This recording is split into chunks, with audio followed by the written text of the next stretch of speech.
ভিজি তুই আজকে আমার বরাতে তো বাঁচালি রে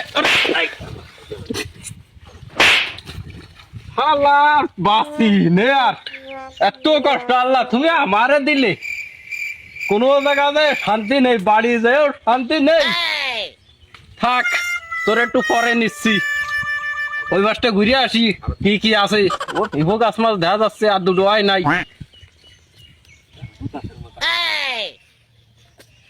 আর এখনই বসে রয়েছে এসে কি ধরাই খাওয়া যায় বুঝলাম না কিছু সুজন নাই বাদে পড়ে গেলাম তো